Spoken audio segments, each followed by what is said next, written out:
بسم اللہ الرحمن الرحیم۔ آج ہم آپ سے بات کریں گے قربانی کے گوشت پر، اور وہ گوشت جو ہم روز مرہ استعمال کرتے ہیں ان کے ذائقے میں جو فرق ہوتا ہے، آج اسی پہ بات کریں گے۔ ہو سکتا ہے کہ آپ بھی اس فرق کو محسوس کرتے ہوں، لیکن عقیدت کی وجہ سے اس کا اظہار نہ کر پاتے ہوں۔ جو ہم باہر سے گوشت لیتے ہیں، روز مرہ جو ہم استعمال کرتے ہیں، وہ تو باقاعدہ ایک ماہر قصاب کے ہاتھ سے جانور ذبح ہوتا ہے، اور ماہر قصاب ہی اس کی بوٹیاں بناتا ہے، اور وہ اطمینان سے تمام کام ہوتا ہے، تو اس کے ذائقے میں تھوڑا فرق ہو جاتا ہے۔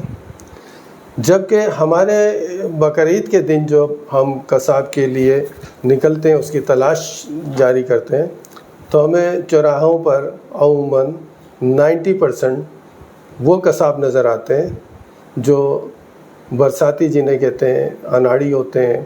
سارا سال تو وہ کوئی اور کام کرتے ہیں، لیکن بقرعید پر وہ اپنے چھری، بغدے اور مسلح جو چیزیں ہوتی ہیں ان کی، اس کے ساتھ وہ چوراہے پر نظر آتے ہیں۔ جیسے ہی آپ ان کی تلاش میں نکلتے ہیں تو ایسا لگے گا کہ جیسے 4-5 جانور ذبح کر کے آ چکے ہیں۔ بہرحال زیادہ تر لوگوں کو یہ اناڑی ہی، کسائی ہی دستیاب ہوتے ہیں۔ انہیں لے کر آتے ہیں، لانے کے بعد پھر چونکہ زیادہ تر بڑے جانور کی قربانی ہم کرتے ہیں، بچیا ہو گئے، بیل ہو گئے یا کٹے ہو گئے، بکرے اور دمبے کے لیے تو اکثر خود ہی یہ قربانی کر لیتے ہیں، اور کچھ جو اس کے کسائیوں پر اتنا دھیان نہیں بھی دیتے۔ لیکن زیادہ مسئلہ جو ہوتا ہے وہ بڑے کے گوشت کی قربانی کا ہوتا ہے۔ تو یہ 4-5 آتے ہیں نوجوان۔ سب سے پہلے تو یہ گائے کے پاؤں کو باندھیں گے، کوئی اس کا سر پکڑے گا اور چاروں پاؤں اس کے باندھیں گے۔ اسی جانور کو کنٹرول کرنے کے سلسلے میں اکثر یہ زخمی ہو جاتے ہیں، خود انہیں چوٹ لگ جاتی ہے۔ تو آپ کو جب انہیں لے کر آئیں تو آپ ان کے لیے ایک فرسٹ ایڈ باکس بھی تیار رکھیں، یا پھر کلینک یا ہاسپٹل کا راستہ بھی آپ کے علم میں ہونا چاہیے، کیونکہ کچھ ڈاکٹر حضرات زیادہ تر جو ہیں وہ بھی کلینک بند کر کے اپنے جانور کی قربانی کے لیے انہی کسائیوں کی تلاش میں نکلے ہوتے ہیں۔ بہرحال کسی طرح یہ جانور کو چاروں پاؤں باندھ کے جانور کے اور اسے گرا لیتے ہیں۔ ایک بندہ جو ہے اس کے چاروں پاؤں جو بندھے ہوئے ہوتے ہیں ان کے اوپر بیٹھ جاتا ہے، ایک اس کی دم کو دونوں ٹانگوں کے درمیان سے نکال کے اسے قابو کرتا ہے، 2 اس کے سر پکڑتے ہیں۔ پھر ایک آواز آتی ہے مجمع میں سے کہ بھئی اس کا رخ قبلہ رخ کر لیجئے جانور کا، پھر وہ قبلہ رخ گھمایا جاتا ہے۔ پھر اس کے بعد وہ کسائی یا گھر کا کوئی فرد جو ہے وہ اس پر ذبح کے لیے چھری پھیرتا ہے۔ اور چھری جو ہے وہ بھی بعض دفعہ تھوڑی اس کی دھار کم ہوتی ہے تو جانور کو کافی تکلیف ہو جاتی ہے، اور تیز دھار چھری ہو تو پھر وہ اس کی گردن کو کاٹنے میں آسانی ہو جاتی ہے۔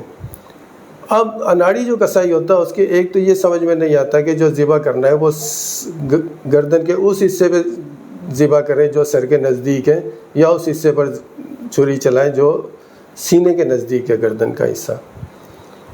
اب جیسے ہی چھری چلاتے ہیں تو اس کے بعد جو ہے وہ کیروٹیڈ آرٹری جسے کہتے ہیں، شہ رگ جسے کہتے ہیں، وہ کٹ جاتی ہے۔ کٹنے کے بعد خون کا ایک پھوارہ نکلتا ہے، اور اس کے بعد جانور مزید ہاتھ پاؤں چلاتا ہے، تو لیکن جانور کو وہ مضبوطی سے پکڑ کے رکھتے ہیں کہ کہیں یہ بھاگ نہ جائے۔ اس کے بعد وہ چھری کی نوک لے کے اور موہروں کے درمیان سے اس کی جو حرام مغز ہوتا ہے جسے اسپائنل کارڈ کہتے ہیں اسے کٹ کر دیتا ہے۔ کٹ کرنے کے بعد جو ہے وہ نچلا حصہ جو ہے وہ اس کی موومنٹ آہستہ آہستہ ختم ہو جاتی ہے، اور پھر جانور ٹھنڈا ہو جاتا ہے اور اس کی رسیاں کھولتے ہیں۔ رسیاں کھولنے کے بعد جو ہے پھر عمل شروع ہو جاتا ہے آگے کا، کھال اتارنا، اور جو بھی 4 حصوں میں ہے۔ اس کے علاوہ جب ہم نے ایک ماہر کسائی کو دیکھا تو انہوں نے تو 2 افراد آئے تھے، انہوں نے ایک پاؤں باندھا، ادھر سے رسی اس کے اوپر سے گھمائی اور دھم کر کے اس نے گردن گھمائی، گرتے ہی جو ہے اس نے اس کی سر قابو کیا، اور ایک چھری کی دھار سے جو اس کی کیروٹیڈ آرٹری کاٹی، اور پاؤں اس نے چلائے، زور زور سے پاؤں چلائے، اور خون کی جو ہے وہ تہ نکل رہی تھی پریشر کے ساتھ۔ تھوڑی دیر میں جانور جو ہے وہ ٹھنڈا ہوا، اور پھر انہوں نے اپنی کارروائی آگے بڑھا دی۔ کارروائی آگے یہی ہے کہ جو ایکسپرٹ تھا وہ اگلا جانور گرانے چلا گیا، اور جو اس کے اسسٹنٹ تھے انہوں نے اس جانور کی کھال اتارنا اور بقیہ کام شروع کر دیا۔ اب ہم آتے ہیں اس بات کی جانب کہ وہ جو اناڑی کسائی ہیں ان کی کیا کیا غلطی تھی، اور اس غلطی کی وجہ سے جو ہے وہ گوشت کا ذائقہ تھوڑا خراب ہو جاتا ہے. خراب تو نہیں کہوں گا، تھوڑا اس کا ذائقہ چینج ہو جاتا ہے. ہوتا یہ ہے کہ ذبح کرنے کا مقصد یہ ہوتا ہے کہ اس جانور کے جسم کا خون جو ہے وہ سارا نکل جائے، لیکن وہ اسی صورت میں زیادہ نکلے گا جب اس کے ہاتھ پاؤں کھلے ہوں گے. تو جیسے ہی وہ چھری چلائے تو آپ نے کیا کرنا ہے، جیسے خون نکلے تو آپ نے وہ رسی پاؤں سے کھول دینی ہے. رسی پاؤں سے کھولنے کے بعد جانور کو یہ اتنی حرکت کی اسے جو ہے بالکل چھوٹ ہونی چاہیے کہ وہ اپنا خوب ہاتھ پاؤں چلائے تو اس کے جسم سے وہ خون نکل جائے. نہیں جائے گا. جب خون کی آرٹری جب کٹ جاتی ہے، دماغ کی سپلائی منقطع ہو جاتی ہے، پھر جانور کہیں بھاگ کے نہیں جائے گا.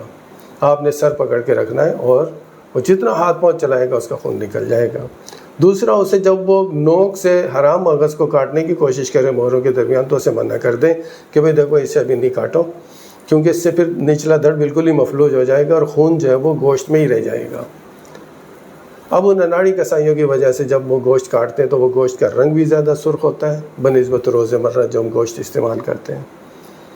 اور جب یہ عمل کر لیں گے تو وہی گوشت ہمیں اچھا مل جائے گا اناڑی کسائیوں کے ہاتھوں سے، صرف 2 کام کرنے سے کہ ایک اسے حرام مغز نہ کاٹنے دے، اور دوسرا جو ہے جب وہ ذبح ہو جائے تو اس کو ہاتھ پاؤں چلانے دے، نہیں جائے گا کہیں بھی. اس طریقے سے آپ ایک بہتر گوشت حاصل کر سکیں گے قربانی کی. بڑے جانوروں سے متعلق اونٹ ہو گئے ہیں یا بڑے جانور ہیں، اس کے متعلق جو ہے کیا حکم ہے قربانی کا اور کیا احکامات ہیں ہمارے لیے، اور کتنی ہمیں جو ہے اس میں اس کی حرمت کا خیال رکھنا چاہیے، یہاں تک کہ ہمیں اس کے پٹوں کا بھی خیال رکھنا چاہیے جو گلوں میں بندھے ہوئے ہوتے ہیں، اور اس کے کیا آداب ہیں، کیا اس کی مزید چیزیں قربانی سے متعلق، وہ ہم آئندہ آپ سے شیئر کریں گے. اس میں صرف ہم قرآن مجید کی وہ آیات بھی پیش کریں گے آپ سے، وہ بھی شیئر کریں گے جس میں کہ قربانی کا ذکر ہے، اور اس کا محفوظ طریقہ بھی مزید آپ سے شیئر کریں گے. تو اس وقت تک کے لیے آپ سے اجازت چاہتے ہیں. اللہ حافظ.